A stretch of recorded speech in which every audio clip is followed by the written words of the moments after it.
क्या आप अंधेरे के उस कोने में झांकने की हिम्मत रखते हैं जहां से लौटकर कोई नहीं आता, जहां हर परछाई एक कहानी कहती है और हर सन्नाटा एक चीख को दबाए रखता है? आज हम आपको एक ऐसी जगह की कहानी सुनाने जा रहे हैं जो सिर्फ एक गांव नहीं बल्कि एक जीवित दुःस्वप्न है, कुलधारा। यह कहानी उन डरावनी फिल्मों के शौकीनों के लिए है जो रोंगटे खड़े कर देने वाले अनुभव की तलाश में रहते हैं। यह कहानी केवल मनोरंजन के लिए है। हम किसी भी तरह की अंधश्रद्धा को बढ़ावा नहीं देते, लेकिन कुछ कहानियां इतनी गहरी होती हैं कि वे सिर्फ मनोरंजन से कहीं ज्यादा बन जाती हैं। रात के 11:15 हुए थे।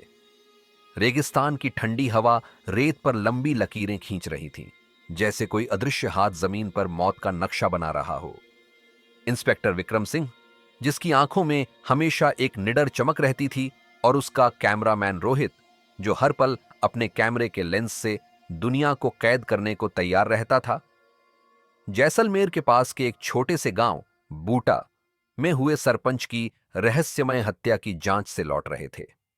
हत्या इतनी वीभत्स थी कि अनुभवी पुलिसकर्मी भी कांप उठे थे। सड़कें सूनी थीं, इतनी सूनी कि अपनी ही सांसों की आवाज भी डरावनी लग रही थी। बस गाड़ी के इंजन की घरघराहट और दूर से आती हवा की हूक, जो किसी प्रेत के रोने जैसी लग रही थी, इस सन्नाटे को तोड़ रही थी। अचानक विक्रम ने गाड़ी को एक कच्चे रास्ते पर मोड़ दिया, जिससे गाड़ी हिचकोले खाने लगी। अरे सर, यह रास्ता तो कुलधारा जाता है। रोहित की आवाज डर से कांप उठी, जैसे उसने किसी भयानक सच को छू लिया हो। उसकी आंखों में एक अनजाना खौफ तैर गया।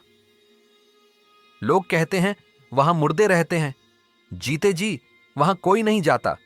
वो एक शापित जगह है सर। विक्रम हंस पड़ा। उसकी हंसी रेगिस्तान के सन्नाटे में अजीब सी गूंज उठी। कहानियां हैं बस, अंग्रेजों के वक्त का खजाना होगा कहीं। लोगों ने डर फैला रखा है ताकि कोई जाए ही नहीं। उसकी आवाज में आत्मविश्वास था, लेकिन रोहित के चेहरे पर चिंता की लकीरें गहरी होती जा रही थीं। उसे लगा जैसे वे किसी अदृश्य जाल में फंसते जा रहे हैं, लेकिन नियति को कुछ और ही मंजूर था। कुछ ही देर बाद गाड़ी झटके से रुक गई, जैसे किसी अदृश्य शक्ति ने उसे रोक दिया हो। विक्रम ने डैशबोर्ड पर लगे फ्यूल गेज की तरफ देखा। उसका चेहरा उतर गया। डीजल लगभग खत्म है, हमें कुलधारा पार करना ही पड़ेगा, विक्रम ने कहा।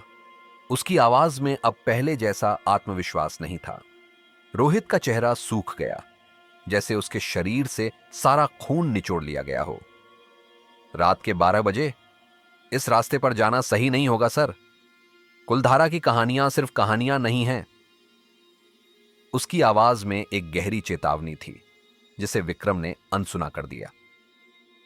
उन्हें नहीं पता था कि वे सिर्फ एक गांव में नहीं बल्कि मौत के मुंह में दाखिल हो रहे थे। फिर भी दोनों बढ़ते हैं और कुलधारा के वीराने में दाखिल होते हैं। जैसे ही उनकी गाड़ी ने कुलधारा की सीमा पार की, हवा में एक अजीब सी ठंडक घुल गई। यह सिर्फ रेगिस्तान की ठंड नहीं थी, बल्कि कुछ और था। एक ऐसी ठंडक जो हड्डियों तक को जमा देती थी। रोहित ने अपने जैकेट को कसकर पकड़ लिया। उसकी आंखें चारों ओर घूम रही थीं। हर परछाई में उसे कोई अदृश्य आकृति नजर आ रही थी। रेत उड़ रही थी और टूटी हवेलियों के बीच से गाड़ी निकल रही थी। हर दीवार जैसे किसी पुराने राज को फुसफुसा रही थी। हर खिड़की एक खाली आंख की तरह उन्हें घूर रही थी। हवा में एक अजीब सी गंध थी, धूल, सड़ी हुई लकड़ी और कुछ ऐसा जो शब्दों में बयान नहीं किया जा सकता था, लेकिन जो मौत की याद दिलाता था। यह जगह तो भूल भुलैया लग रही है और हर रास्ता मौत की तरफ ले जाता है, विक्रम बड़बड़ाया। उसकी आवाज में अब पहले वाला आत्मविश्वास नहीं था। उसे लगा जैसे ये खंडहर उसे निगलने को तैयार बैठे हों। रोहित ने अपने कैमरे का फ्लैश जलाया, लेकिन रोशनी भी इस अंधेरे को भेद नहीं पा रही थी, बल्कि परछाइयों को और भी डरावना बना रही थी। अचानक उसकी नजर पड़ी। सामने एक पुरानी चाय की टपरी, जहां कुछ लोग बैठे थे। टपरी से एक धुंधली सी रोशनी आ रही थी, जो इस वीराने में किसी चमत्कार से कम नहीं थी। विक्रम के चेहरे पर एक हल्की सी मुस्कान आई, जैसे उसे उम्मीद की किरण दिख गई हो। देखा, लोग हैं यहां, डरने की जरूरत नहीं थी। उसने रोहित को दिलासा देने की कोशिश की, लेकिन उसकी अपनी आवाज में भी एक अजीब सी घबराहट थी। आपको यकीन है ये लोग जिंदा हैं? रोहित की आवाज टूटी सी थी। उसकी आंखें टपरी पर बैठे लोगों पर टिकी थीं। उसे लगा जैसे उन लोगों की आंखों में कोई चमक नहीं थी, वे सिर्फ खाली घूर रहे थे। विक्रम उतरा, आगे बढ़ा। भाई साहब, कठिनगंज का रास्ता बता दीजिए, थोड़ा रास्ता भटक गया हूं। उसने अपनी आवाज को सामान्य रखने की कोशिश की, लेकिन टपरी पर बैठे सभी लोग चुप थे। वे न हिले न बोले, बस उनकी आंखें हिल रही थीं, पीली, धंसी हुई, जैसे सदियों से सूरज न देखा हो। उनकी त्वचा सूखी और झुर्रीदार थी, जैसे वे सदियों से इसी जगह पर बैठे हों। विक्रम को लगा जैसे वे उसे नहीं, बल्कि उसके पीछे किसी अदृश्य चीज को देख रहे हों। विक्रम ने गुस्से में कहा, अरे, सुनाई नहीं देता क्या? मैं रास्ता पूछ रहा हूं। उसकी आवाज में अब झुंझलाहट थी, लेकिन अंदर ही अंदर उसे एक अजीब सा डर महसूस हो रहा था।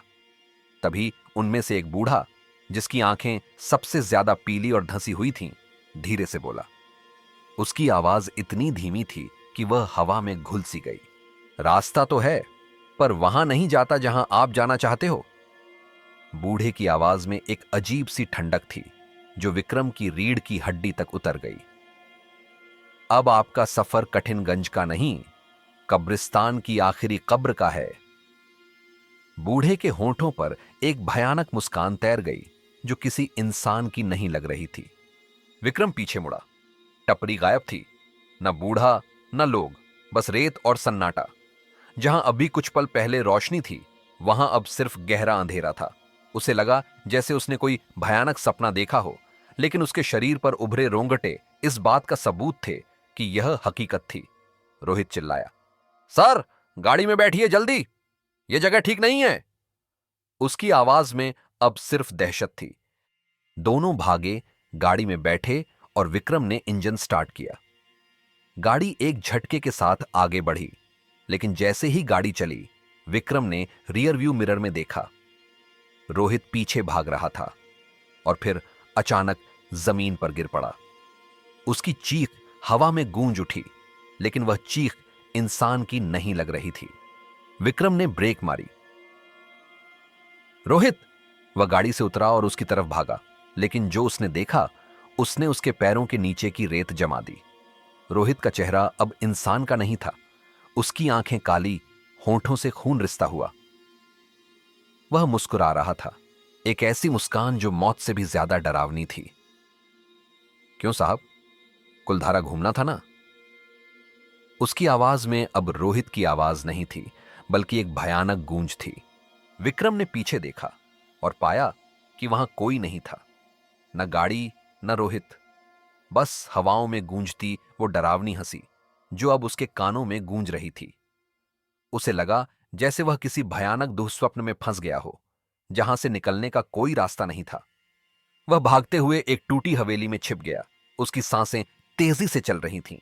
दीवारों पर हाथ रखकर सांसें संभालने की कोशिश की, लेकिन तभी कमरे में रखी पुरानी दिया बाती की मेज अपने आप हिलने लगी, जैसे कोई अदृश्य शक्ति उसे हिला रही हो। और दरवाजे के पीछे से एक बूढ़ी औरत की आवाज आई, कौन है जिसने इस घर की नींद तोड़ी? उसकी आवाज इतनी पुरानी और डरावनी थी कि विक्रम के रोंगटे खड़े हो गए। उसकी झुकी हुई काया धीरे धीरे अंधेरे से बाहर आई। उसकी आंखें खाली थीं और उसके चेहरे पर सदियों की पीड़ा साफ झलक रही थी।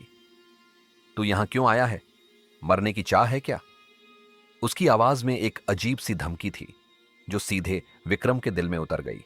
विक्रम के पीछे अचानक परछाइयां बनती गईं, कई आकृतियां जो इंसान जैसी थीं, लेकिन जिनकी आंखें खाली थीं। उनमें से एक रोहित था। उसका चेहरा अब पूरी तरह से बदल चुका था। उसकी आंखों में कोई भावना नहीं थी, बस एक खालीपन था। विक्रम ने देखा और वहीं जम गया। सामने उसका खुद का चेहरा भी खड़ा था। उसकी आंखों में वही खालीपन था जो रोहित की आंखों में था। मैं, उसने बुदबुदाया। उसकी आवाज गले में ही अटक गई। रोहित बोला। उसकी आवाज अब एक गूंज में बदल चुकी थी, जो हवेली की दीवारों से टकराकर वापस आ रही थी। हाँ साहब, आप और मैं दोनों तो उसी वक्त मर चुके थे जब कुलधारा की हद में कदम रखा था। उसकी बात सुनकर विक्रम के पैरों तले जमीन खिसक गई। वो टपरी, वो रास्ता, सब मौत का भ्रम था। हमारी जीप वहीं दुर्घटनाग्रस्त हो चुकी थी। विक्रम की आंखों से खून के आंसू बह निकले। उसे अब सब कुछ समझ आ रहा था। वह और रोहित दोनों ही इस शापित जगह में अपनी जान गंवा चुके थे, और अब वे भी उन्हीं प्रेतों में से एक बन चुके थे जो कुलधारा में भटकते रहते हैं। हवा में फिर वही आवाज गूंजी, यहां जो आता है वही का होकर रह जाता है। और उसी क्षण हवेली की दीवारें कांपने लगीं, जैसे कोई अदृश्य भूकंप आ गया हो। दीपक खुद ब खुद बुझ गए और विक्रम की चीख उस रेत में गुम हो गई जैसे वह कभी थी ही नहीं। कुलधारा ने एक और आत्मा को अपने अंधेरे में समेट लिया था। कहते हैं आज भी रात के सन्नाटे में कुलधारा की हवाओं में किसी की मदद करो की आवाज सुनाई देती है। शायद वो विक्रम ही है, जो आज भी मानता है कि वो जिंदा है और इस शापित जगह से बाहर निकलने की कोशिश कर रहा है। लेकिन कुलधारा से कोई बाहर नहीं निकलता, सिर्फ उसकी आत्माएं भटकती रहती है। अगर आप में हिम्मत है, अगर आप डरावनी फिल्मों के सच्चे प्रशंसक हैं, तो अगली बार जब राजस्थान जाए, कुलधारा की सीमा पार कीजिए। लेकिन याद रखिए, वहां आने का रास्ता है, जाने का नहीं। क्या आप इस चुनौती को स्वीकार करने की हिम्मत रखते हैं? क्या आप कुलधारा के शाप का सामना करने को तैयार हैं?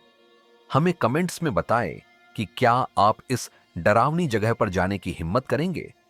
और इस वीडियो को लाइक और शेयर करना न भूलें, ताकि आपके दोस्त भी इस भयानक कहानी को जान सकें।